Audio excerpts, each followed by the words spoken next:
In hot and humid climates, geothermal reduces both electricity consumption and water consumption. And by the way, water consumption from cooling towers is the #2 consumer of fresh water in the built environment in the United Oh, States. wow. Yeah, and so most people don't know that. And Yeah. most people don't know that there are thousands of buildings and hospitals and schools and resorts throughout Florida that are geothermal because it's the invisible renewable.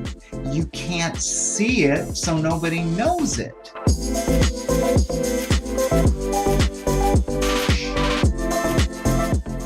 Welcome to Geothermal Unleashed, where we will explore the cutting edge of geothermal energy. I'm Elizabeth Cambre from the Valorec New Energies team, and I'm here to help educate and document geothermal's rise in the global energy transition. And I want to give a special thanks to Think Geo Energy. So I want to welcome to the show Jay Egg, who is the president of Egg Geo. And it's such a delight to have you here. We have ran into each other a number of times now at various conferences over the last year. And the one thing that stands out to me is your kindness and your humility. You're such a delight. And I just want to commend you on that. And your daughter as well. She is always by your side and she has the same demeanor, which I just find to be that's the type of quality that I search for in people. So just truly love you both. And I want to kick things off by asking you to share a little bit about yourself. How did you come to be in the geothermal space? And then what are you doing with Egg Geo in this space? Well, thank you, Elizabeth. And first of all, I thought the same about you. I just loved your family-oriented posts and the fact that you're in the geothermal field because that's what caused me to gravitate to you. And just like when we just recently saw each other in Hawaii, I walked up and I said, "Oh my gosh, I just love your posts with your daughters because I am such a family man." And Wow. just before this, I shared a picture of our 3 daughters with you. So we have a lot in common right there. We're very proud parents and happy with our families. Now, to talk a little bit about what got me into this, I'll start with the late 80s when I got out of the US Navy as a nuclear power engineer. And I was teaching at the nuclear power school in Orlando. And when I was released from the Navy, I looked around and I said, what should I do now? And I had a house and I had an outside air conditioner, the kind with the unit outside that exchanges heat and cools your house. And I immediately, as an engineer with a good understanding of heat transfer and fluid flow, I thought there's got to be a better way to do this because it's 90 plus outside and I'm trying to air condition in my home. And about then, I also had an irrigation well on my property that pumped water from the earth. And I checked the temperature, and that was 72 degrees. So I fashioned a water to refrigerant exchanger and dropped the energy consumption of my air conditioner by about half. And at that time, the internet was kind of new. So, not having anything to research, I thought I had invented ground coupled air conditioning.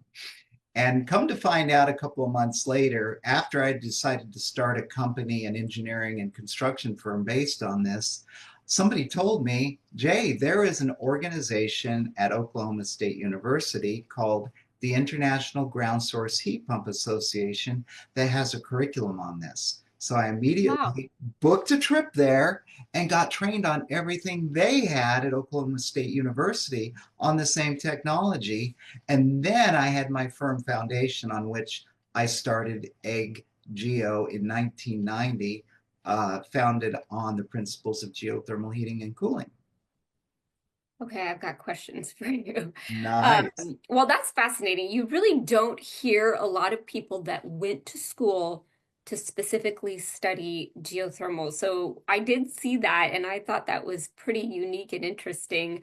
And I want to ask this, from when you started studying this to now, have you seen a huge transition in that space? Absolutely. Now, just to explain it in this little further, as I Yeah. explain my career, it's going to talk about where that progressed. Now, what Okay. I learned at Oklahoma State University about geothermal exchange or geothermal engineering for heating and cooling, I brought back to Florida, and sure enough, it didn't work the way I expected it to because Oklahoma has a different climate than Florida. Just like every place, the Caribbean might be different than New York. So I immediately recognized that the type of engineering that I was trained on at Oklahoma State University didn't work for Florida. So I continued to work with both of those types of technologies, and over the next 20 years, our engineering and construction company developed a good hybridization of technologies. Now, this is where it really got interesting. In 2009, when President Obama came into office in 2008, in 2009, he was able to pass the stimulus package, and that had 30% tax incentives for residential geothermal heat pumps, which blew the doors off of our sales for geothermal. We were already doing good, but this just really opened it up. And at that time in 2009, we had a very strong uh, presence on the internet in Florida, but we also had started as a result of that a fully geothermal website.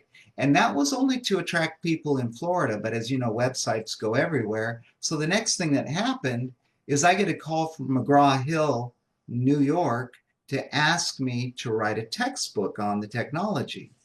Well, I I didn't. I was flattered. They gave me a great co-writer. He was a National Geographic geologist, and we wrote Geothermal HVAC, Green Heating and Cooling. It came out in 2010. It had fantastic sales, so they asked us to write a graduate level textbook, which came out in 2013. And by that time, we were getting calls from all over the world to do consulting and engineering. And we planted our flag in 2013 or 14 in New York and really started helping them with their geothermal progress for heating and cooling and heat pumps. So that Okay. gets us up to that point.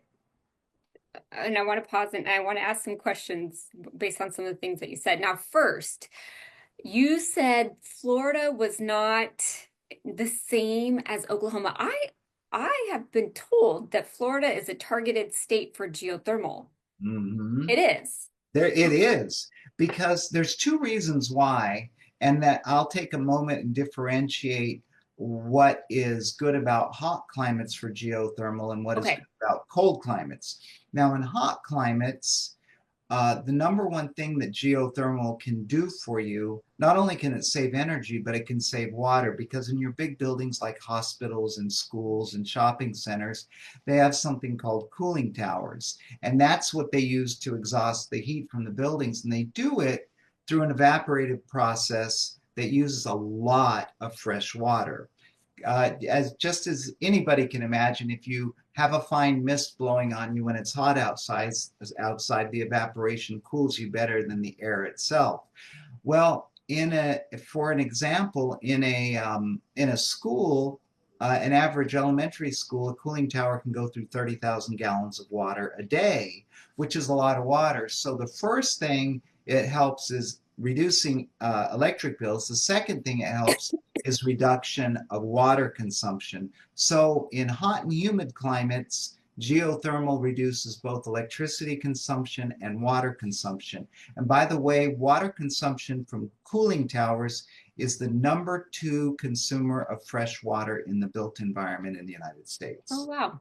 Yeah. And so most people don't know that. And Yeah. most people don't know that there are thousands of buildings and hospitals and schools and resorts throughout Florida that are geothermal because it's the invisible renewable. You can't see it, so nobody knows it. So there's a lot of geothermal in Florida then. Yes, there is. Okay. That's where And we cut our teeth. Yeah. you've worked on those projects. Yes, we've designed and worked on those projects. We are part of a now 40-year-old engineering firm we merged with in 2018 and became part of their organization that it does nothing but public projects such as stadiums and hospitals and schools and so forth. So we became kind of their front end marketing team for geothermal. And of course, we've got the worldwide footprint, so we continue to bring those engineering services out throughout the world. So like, okay, let's just to put, help me understand the scope, and let's just take Florida. Like, how many geothermal projects have you worked on in Florida? At least somewhere just south of 3,000. Wow. Yeah, it's Wow. Okay. pretty amazing. Yeah. And then you think most of those went to fruition and wow. Those are the ones that went to fruition. Well, Absolutely. okay. Some of them were there where we really cut our teeth initially was on very wealthy mansions. We've done some of the largest mansions in Florida for billionaires, and that soon grew into apartment complexes, shopping centers, and now just about every school and public building in Florida goes in with geothermal.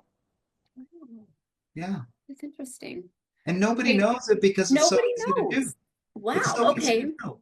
I didn't realize the scope of that. And so when we're talking these type of geothermal systems, we're talking just thermal energy networks. You're Mhm. not drilling very deep.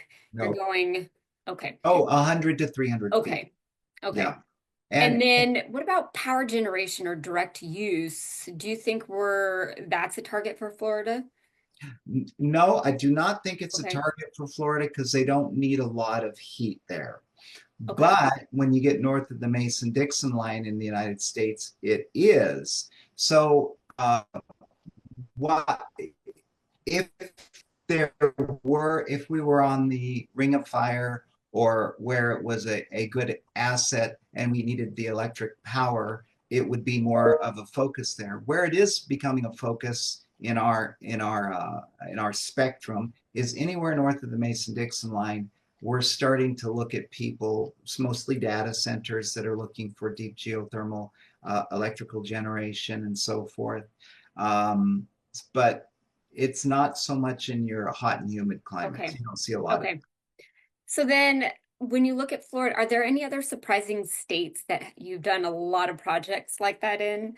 Yes. Now I want to talk about this just a little bit because I Okay, didn't get the chance to differentiate okay, Oklahoma from okay. Florida. So much like the hot geothermal realm, there's the kind of open loop like EGS systems that where you have two wells and they communicate through either fractures or some type of communication. One's the injection well and one's the supply well. Well, Florida works like that with the aquifer. You pull fluid from the aquifer from one well and inject it to the other, and they come back. And so it either cools or heats the fluid because of the size of the aquifer, the way an EGS system heats the fluid when you put it in and turns it to steam coming up the other one.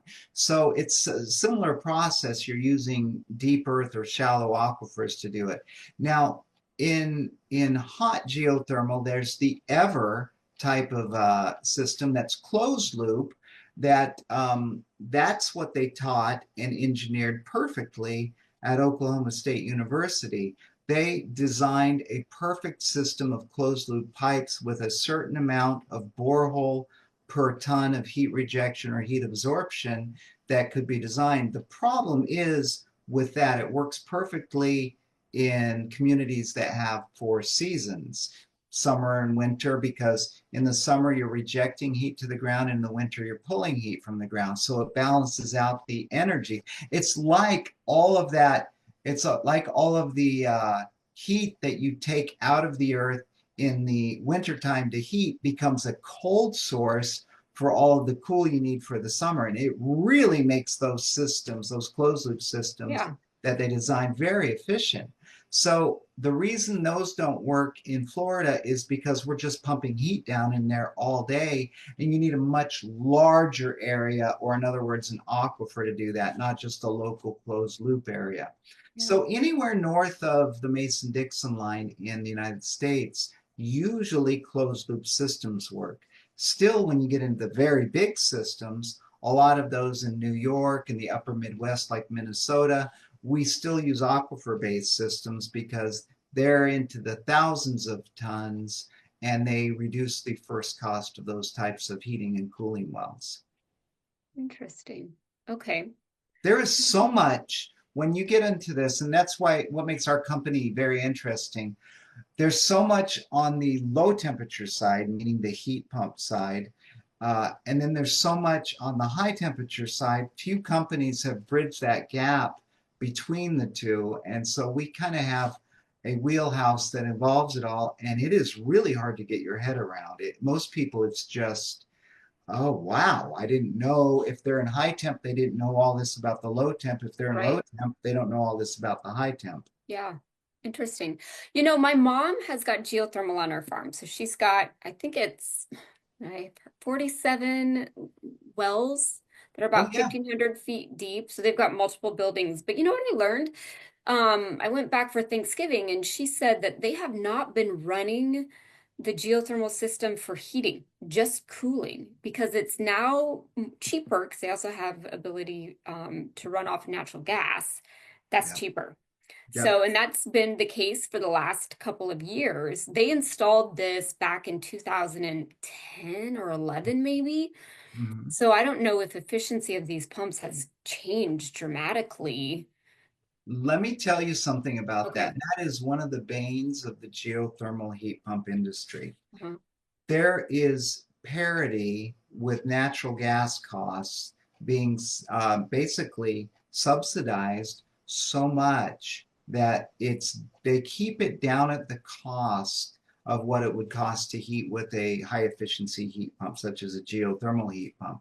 And that makes it very difficult to compete with natural gas in areas where it's piped. And you just identified one of those situations. So it's very common, for example, when we go into rural areas for residential where they're using propane or oil, it beats it by 60%.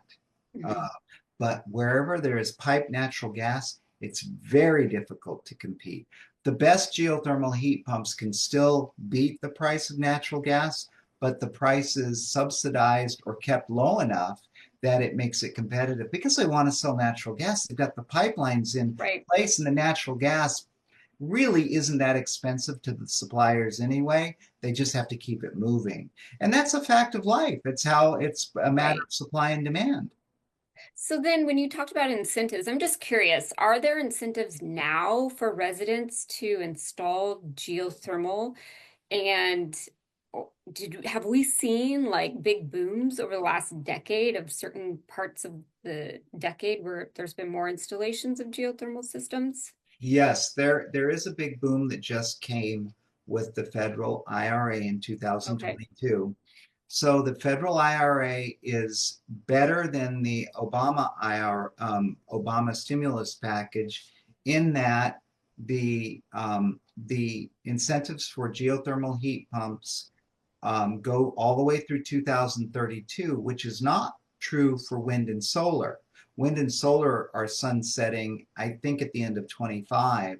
But for sure, geothermal heat pumps have full 30% minimum incentives through 2032. Now, what's improved about that in the new IRA is that .orgs, in other words, people that don't pay taxes, can get a treasury check written for the project rather than just the IRA. The previous incentives were tax credits. You could Ah, take it off of your taxes. Now they can get these written. Now, it's important for me to say that that is giving us parity now. So people are still installing, quite a few residential heat pumps. What has really changed is the rest of the story. So I okay. mentioned that I planted our flag in New York around 2014. Basically, we got hired by the New York State Energy Research and Development Authority to do some training and so forth for their professionals in New York. The New York City Council had us do a presentation, and the question on the presentation was, how are we ever, and they recognized that geothermal heat pumps were the way to electrify. One of the things that most cities and the communities in the United States recognize is that they want to stop burning natural gas because they're into decarbonization. And the word is they want building electrification, all electric buildings. So that has been that New York was one of the, California was very much at the front, but New York was really at the front of building electrification and decarbonization. So back in 2014, New York City Council said, how can we decarbonize 900,000 buildings in Manhattan without turning the island of Manhattan into Swiss cheese? You know, you talked about your parents, how many boreholes they had. Yeah. Okay, think about all those tall buildings. And now what we had already developed in Florida was something called thermal energy networks in resorts and communities. And so we showed them how most of the buildings in the city are cooling dominant, meaning the office buildings, the factories, the whatever, wherever they had office type applications going on from 9 to 5. Then they had millions of apartments in these high rises that were paying exorbitant amounts of money to heat their apartments all winter long. We showed them how if they took the heat that was being exhausted through the top of the buildings from their cooling towers and instead injected that into what would become thermal energy networks, we could pipe that energy to the apartment buildings and decarbonize all of them without drilling a single borehole. They bought it lock, stock, and barrel because we proved it in several test cases. And in 2022, Elizabeth, New York passed a law called the Utility Thermal Energy Networks and Jobs Act of 2022, which directed every investor-owned utility, Con Ed, uh, National Grid, Eversource, in the state to install thermal energy networks in their urban communities. And they're in the middle of that now. There are billions of dollars of these networks going in right now to decarbonize your Wow. city centers. And that has spread to 15 other states Wow. throughout the upper Midwest and all the way down to Washington, D.C. So this is huge. And Yeah. there is a tremendous amount of money being spent on it. And there's a good reason for it, which is a little hard to get to in our meeting here today. But when we talk about building electrification, I'll summarize it by saying this. One of the biggest concerns is if we're going to electrify our whole built environment, what's going to happen to the electric grid? Will we have enough electricity? And one of the things we've proven is that with geothermal heat pumps, we can level the grid and they won't need any more electrical capacity with geothermal heat pumps, where with air source heat pumps, they will. So geothermal, once again, is the solution for heating and cooling, Yeah. the same way geothermal electric is the solution for baseload power. It's a solution across the board. Let me ask a question. And this is so Cornell, right? They're doing deep direct use in New York. Why are they going so deep? Is anyone else in New York drilling wells like there? And they're going to frack, right? Yes, I don't say the word absolutely. fracking. They will stimulate or hydraulically fracture Jeff or hydro Jeff shear. Test Jeff Tester is very famous. He's considered the father of EGS. He Okay. is the PhD at Cornell, and we're very, very close. As a matter of fact, he is planning to be a co-writer on a book that's being written by Elsevier and sponsored by Geothermal Rising, that Egg Geo is the lead writers in. And so my point is, I know exactly what you're talking about. We've been following this and working with them closely. They're doing it to prove that it can be done in areas that aren't in the ring of fire. They are doing groundbreaking work, and that work will change the whole landscape for creating electricity, baseload electricity, which is, I know, where we want to talk, in areas that aren't Reno and aren't, California and aren't the Philippines and so forth. They're going to prove that they can do it right in the middle of New York in Ithaca. And they are in the process of doing that. So I've been aware of their plans and progress for a while. Now, what's interesting about that is that will replace their combined heat and power plant, which is burning natural gas now. And it will become their electricity source if it goes as planned. And it will create the heat needed for the whole campus just from the waste heat from creating electricity. Now, Okay. here's another thing that you're going to really love. On the other side of it, they do all their cooling geothermally from Lake Cayuga. Lake Cayuga is 42 degrees year round. They just pump the water from the lake through exchangers and they can cool their whole campus without doing active chiller operation. So they have the best of both worlds coming there. They have geothermal Yeah. cooling and geothermal heating. Yeah. Well, I'll that's send you a diagram of that one, yeah. and I'll send you a diagram of New York to share with your Yeah, viewers. I'd love that. Thank you. Mhm. Well, okay, so we've talked about Oklahoma, we've talked about Florida, um, and New York. I just want to hear, where are some other hot spots that you're focused on right now with geothermal projects? The hot spots, there are two hot spots right now that I'm thinking of. Now, it's important to know when I say hot spots, maybe I'm talking about the segments of the industry. That's going to be one hot spot. And the other hot spot is going to be a geographic location. Okay. So, Minnesota, the whole upper Midwest, Minnesota, Wisconsin, Michigan, they are on fire with geothermal heating and cooling. I was just in Des Moines, Iowa, speaking with an Ash at a keynote at an ASHRAE annual conference earlier this week. We had the first GR Thermal Energy Network symposium earlier this year at the um, at the Mayo Civic Center in Rochester, I was Minnesota. there. Yes. Oh yeah, you were there, weren't you? Yeah, that's where we Yeah, first met. Yeah. that's right. And Yeah. so they are a hotspot. They're all Yeah. doing these networks. As a matter of fact, Ann Arbor, Michigan just passed a law approving a network in Ann Arbor, right there at the University of Michigan. Wow. It's going crazy. So geographically, the upper Midwest is hot right now. Yeah. The sector that's a hot spot is the number of electric utilities that are hiring companies like Egg Geo to because they recognize thermal energy networks as the last great frontier of energy distribution.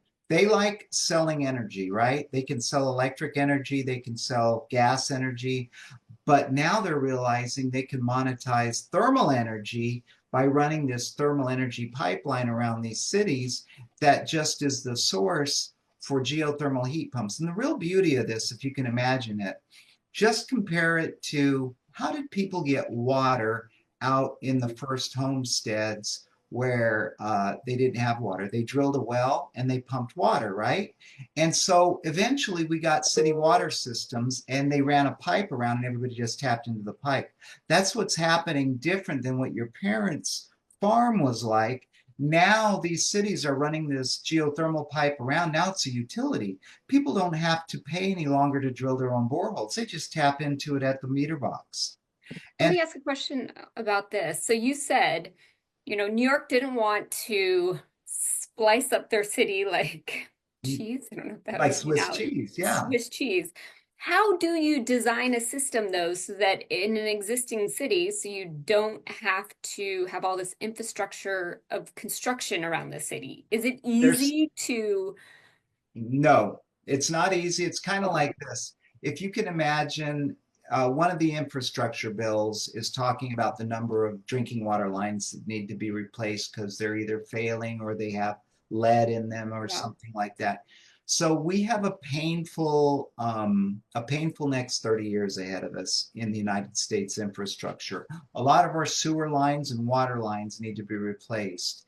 And along with that, a lot of the natural gas pipelines are being either upgraded. In other words, we're putting geothermal in beside them, so to speak, not literally beside them, but we're putting in the pipelines, which a geothermal pipeline is very similar to a water line or a natural gas pipeline. But at the same time as we're doing this other infrastructure throughout our cities, they're adding the oh, geothermal lines. And now, just to show you, just to illustrate that it's similar to some pain we went through in the recent century. In the 50s and 60s, when energy was at a premium, the United States petroleum industry put in 2.5 million miles of natural gas line in our urban cities connected to 65 million buildings.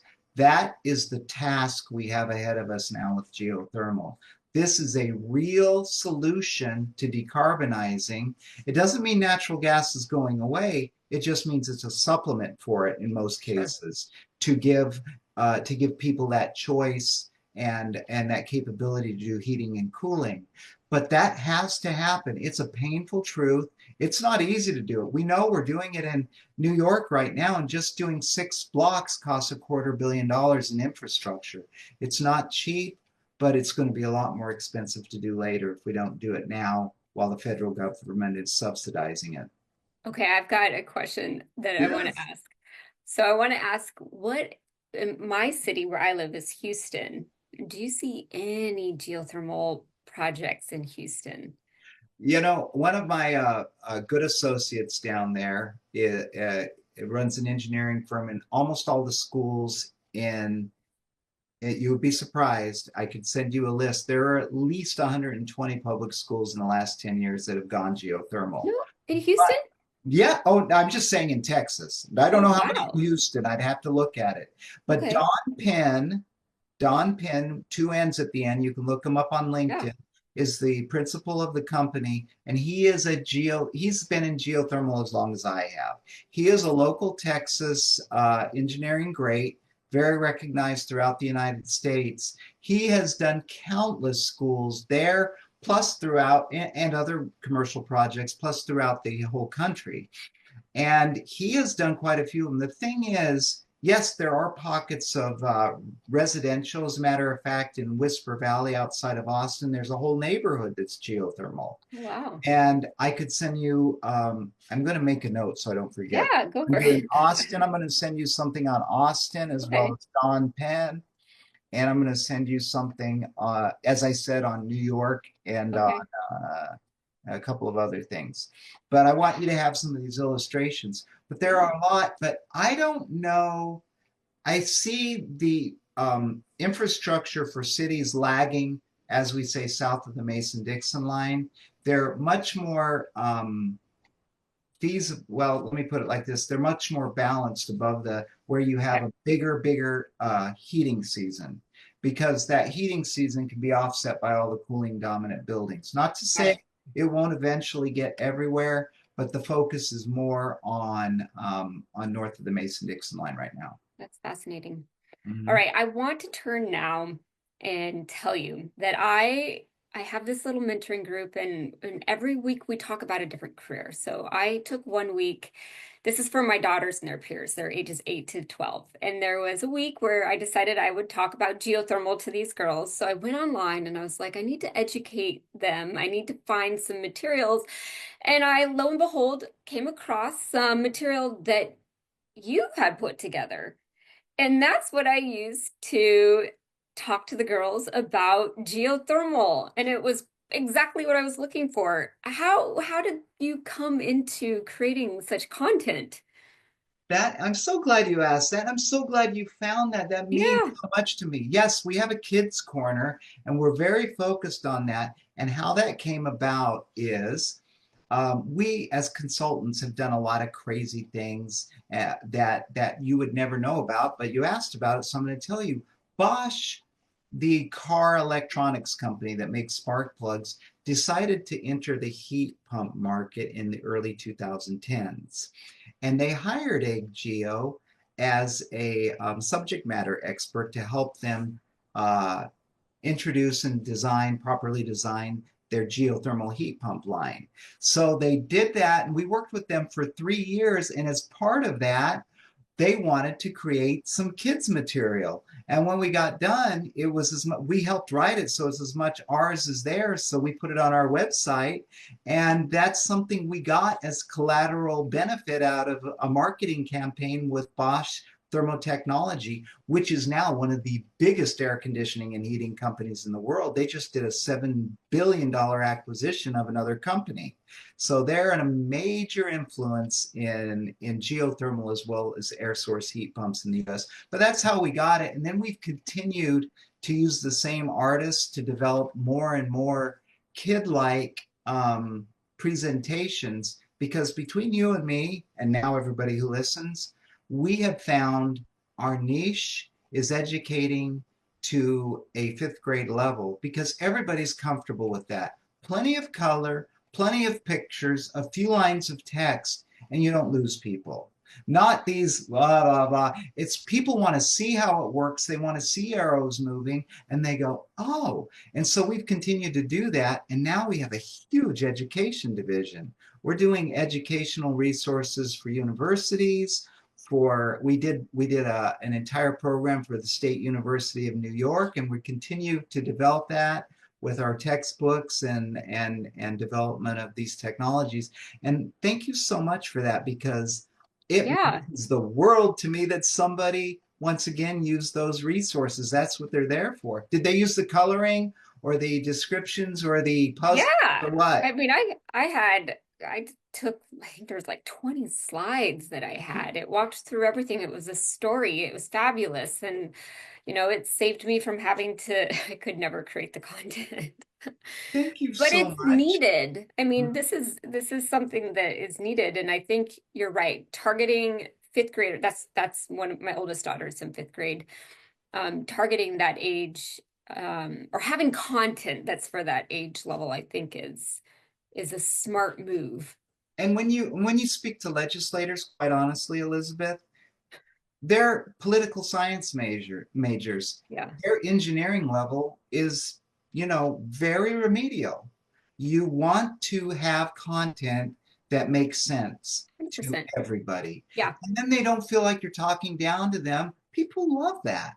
And yeah, so they're a little bit more advanced for our, political presentations and so forth to legislators, but not much. yeah. No, I love it.